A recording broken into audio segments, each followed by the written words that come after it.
Evangelización. Confraternización.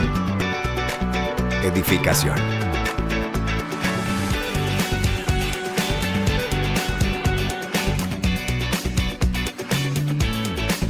Únete a los que cambian el mundo, una persona a la vez, en La Guía Juvenil.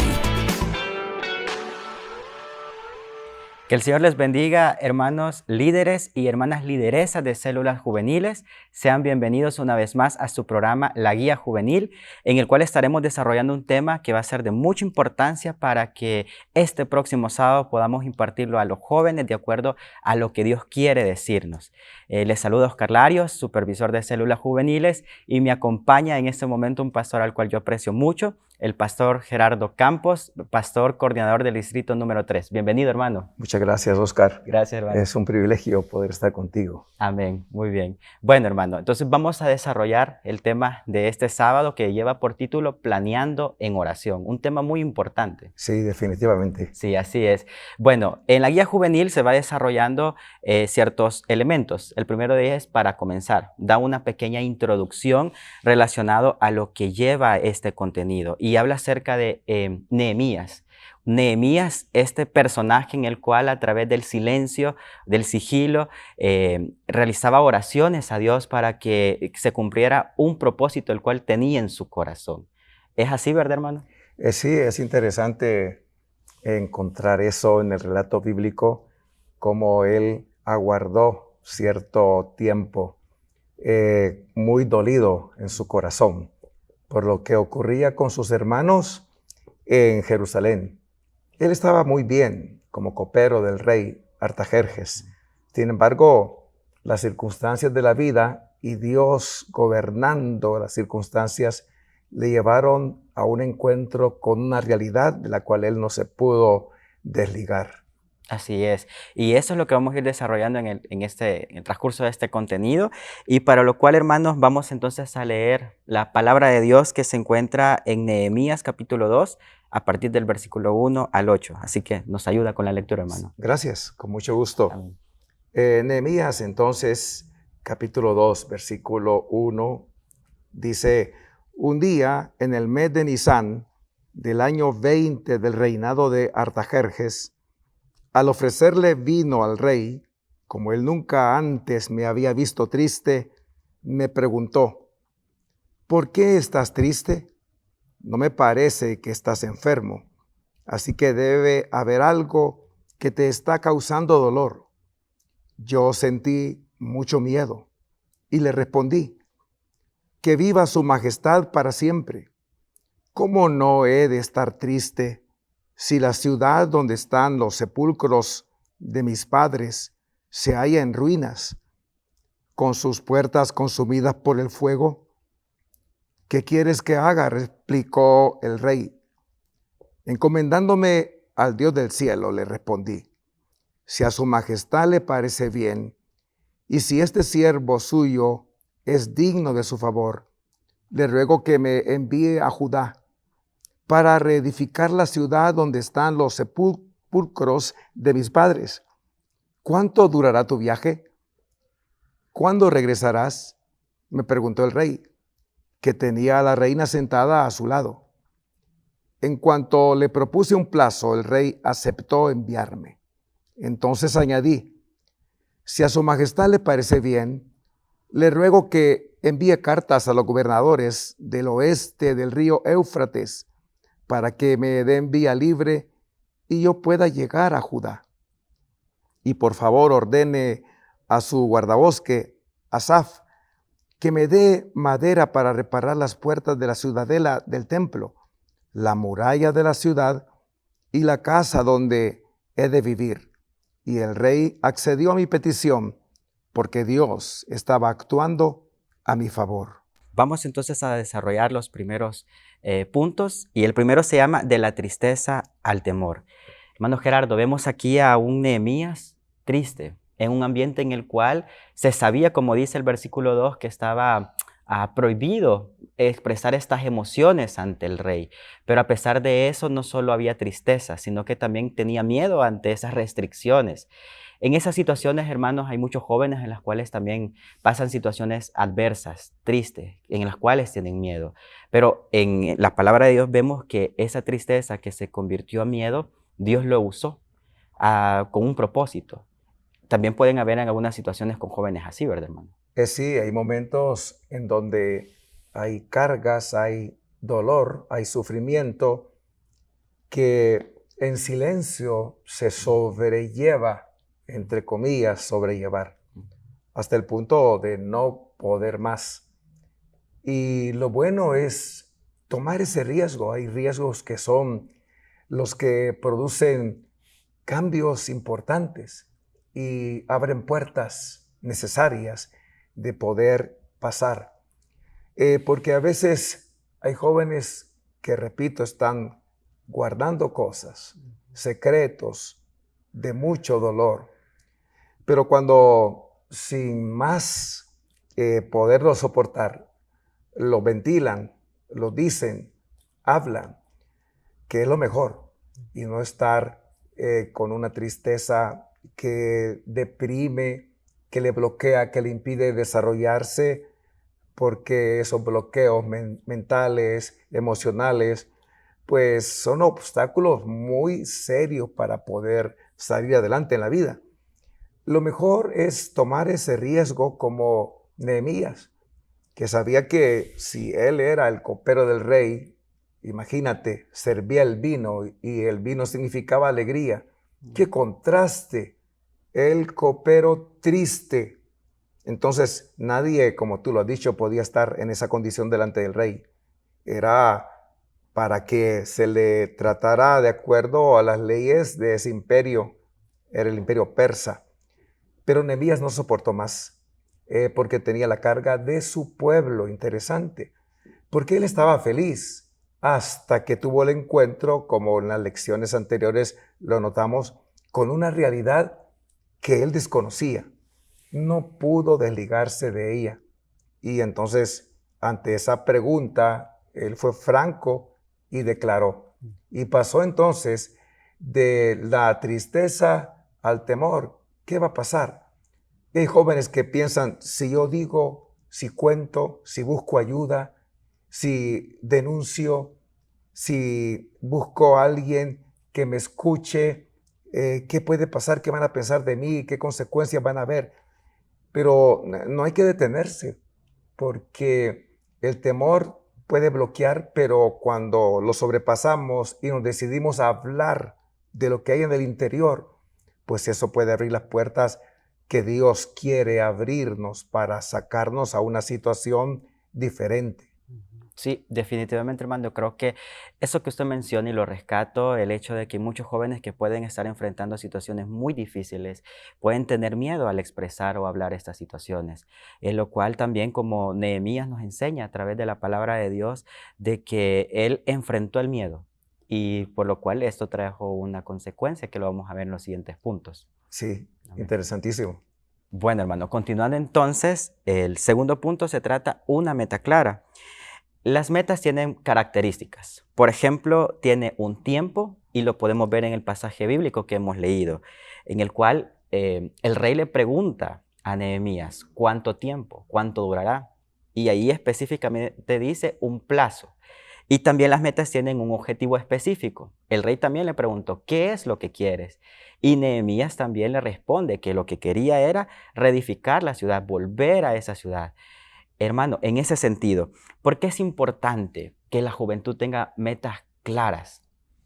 Bueno, es que sin metas no se va a ningún lado. Ujú. Se vive reaccionando, se vive en la inmediatez de la vida. Si no hay metas, no hay un proyecto de vida. Y es necesario porque la vida se debe aprovechar. La vida es tan fugaz, como dice Santiago en su epístola. Ujú. Amanece y luego, como la neblina, se disipa. Así es la vida. Entonces es importante saber qué queremos, pero no solo qué queremos, porque eso nos hace soñadores únicamente, sino para cuándo va a ocurrir. Y es interesante cómo el rey le pidió una meta a Nehemías. ¿Qué quieres? ¿O a dónde irás? ¿Y cuándo? ¿Qué y cuándo? Son dos los componentes de la meta, porque es un objetivo específico en un tiempo específico. Entonces, cuando no tenemos esa claridad, por eso hay que pedirle a Dios que nos la dé. La Biblia dice que si ponemos en sus manos las obras nuestras, es decir, aquello que ya vemos como realizado, los pensamientos se afirman y entonces podemos tener claridad acerca de qué realmente pretendemos hacer con nuestra vida. Y ya no se diga en el caso de un hijo o una hija de Dios que busca honrarle. ¿Pero eso para cuándo? Porque no se trata de decir, bueno, yo quiero hacer esto, aquello, lo otro, pero ¿cuáles son los pasos? Las metas siempre deben de tener un corto, un mediano, un largo plazo para poder irlas midiendo y ir avanzando. Y no hay quien no pueda tener metas. En medio de las adversidades como esta de la ciudad destruida, de los muros derribados por tantos años, eran 140 años desde Nabucodonosor, que derribó, que destruyó, que cautivó, hasta ahora Artajerjes. Sin embargo, a pesar de eso, Nehemías podía tener una visión y tener una meta. Entonces no importa la adversidad, no importa que alrededor de uno parece que nada va a contribuir y que estamos solos contra el mundo. Dios está con nosotros, Dios estaba con Nehemías, Dios está contigo, hermano y hermana, joven, señorita, y sin importar que seas tan vulnerable como Jerusalén sin muros, a expensas de los enemigos, sometidos a ellos, podemos soñar, podemos definir metas. ¿Qué y para cuándo? Y como dice la Biblia, si Dios es con nosotros, ¿quién contra nosotros? Amén. Sí, definitivamente, hermano, creo que lo que usted menciona es muy importante y que parte también del proyecto de vida. También se le llama así, ¿verdad? Tener un proyecto de vida, saber para dónde ir, para dónde va, porque hay muchos jóvenes incluso que se pueden excusar de versículos bíblicos, por ejemplo, que por qué afanarse por el día de mañana, o incluso tener el otro extremo de decir, bueno, yo mejor me voy a preparar porque Dios quiere a lo mejor de que priorice estas áreas, pero creo que dentro del proyecto de vida, hermano, tiene que haber un equilibrio, tanto una preparación personal como también involucrar a Dios de manera completa, ¿verdad, hermano? Sí, definitivamente, porque el Señor dijo que separado de Él, nada podemos hacer.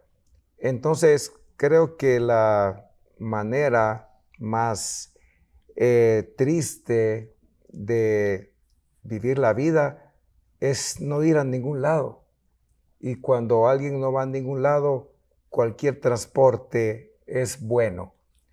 Pero hay que ser valientes y pelear esa batalla.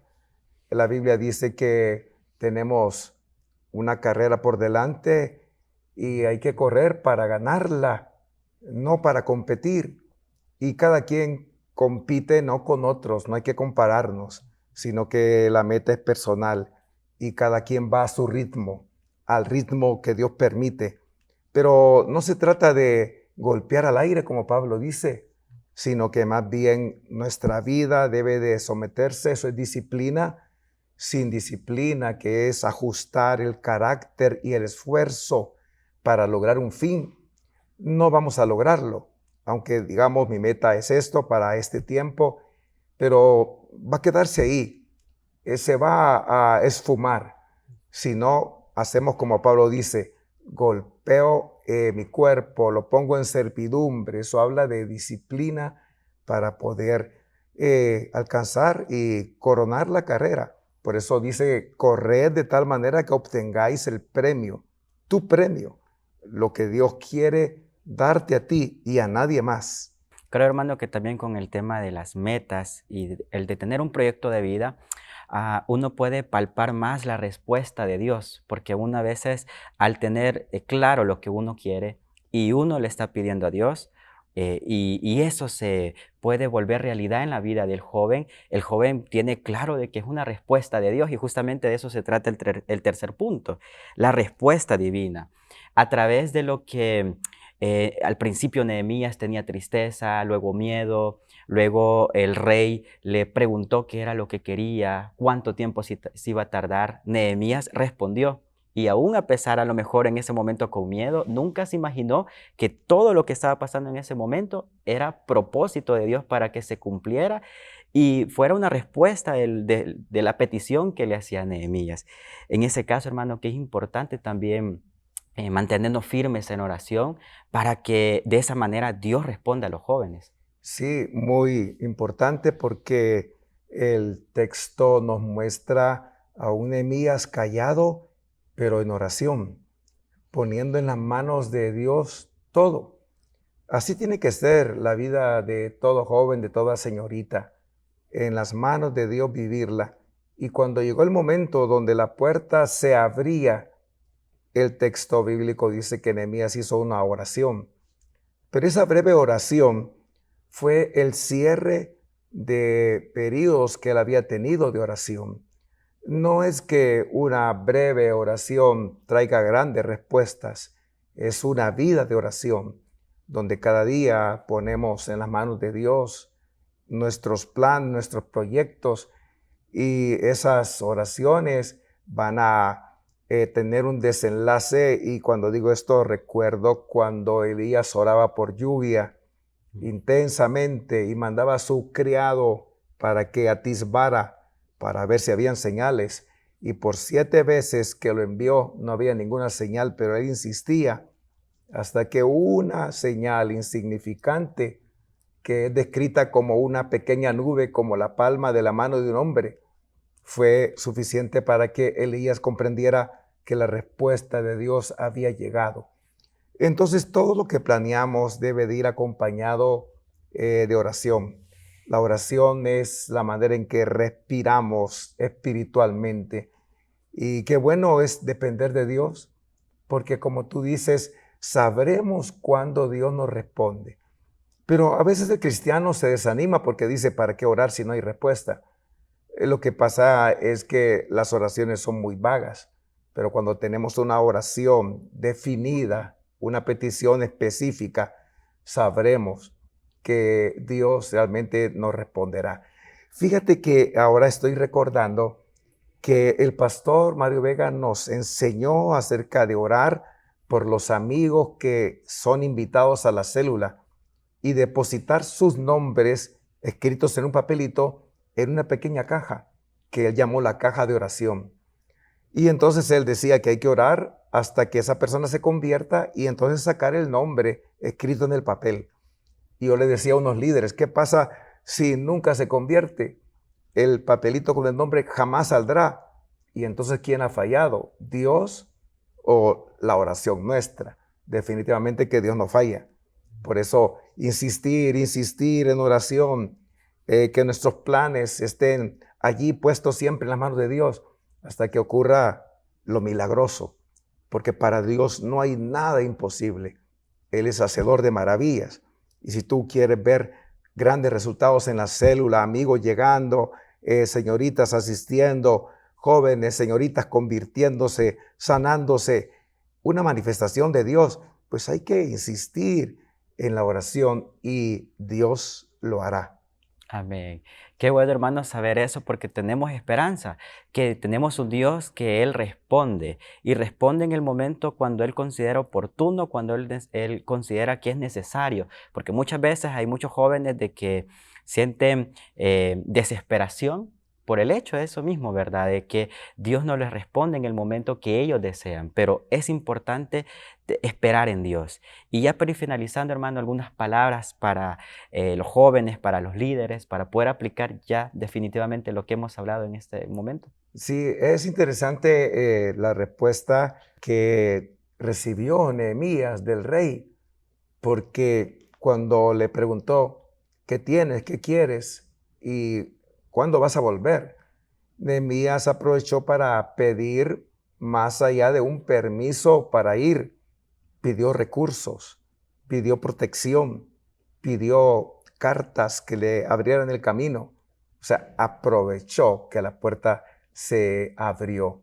Porque el proverbio dice, Proverbio 21:1, como los repartimientos de las aguas, así está el corazón del rey en la mano del Señor.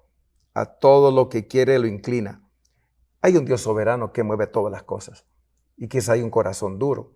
Quizá hay un líder, una lideresa que está orando porque algún joven, señorita pueda asistir a la célula, pero hay una barrera de sus cuidadores, de sus padres que dicen no.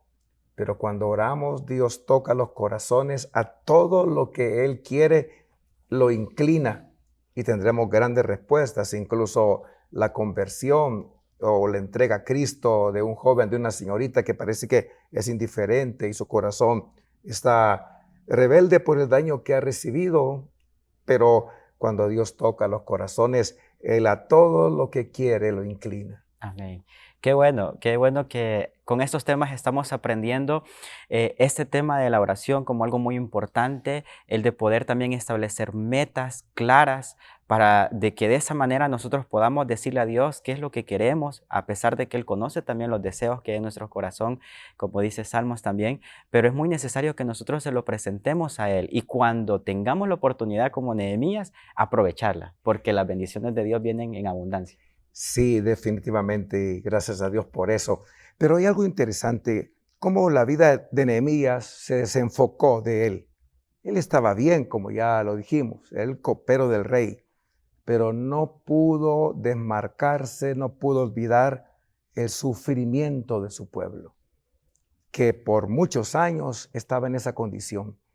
Entonces, se trata como hijos de Dios, hijas de Él, de desmarcarnos de ese individualismo que yo estoy bien, ya soy salvo, voy para el cielo, Dios me bendice, sin poder tener esa mirada que Jesús tuvo, que vio a la gente como ovejas sin pastor y eso lo movió a la compasión.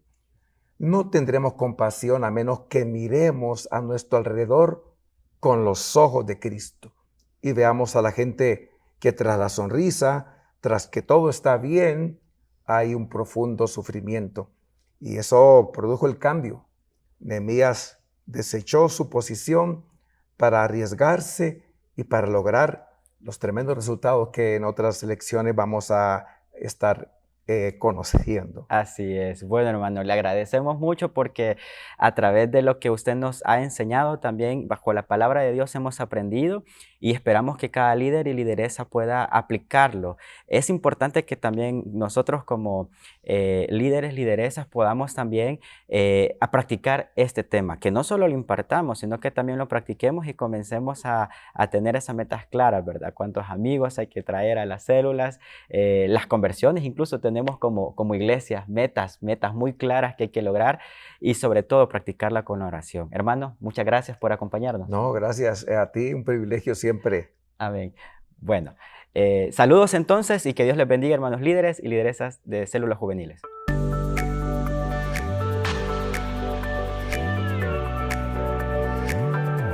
Evangelización. Confraternización. Edificación.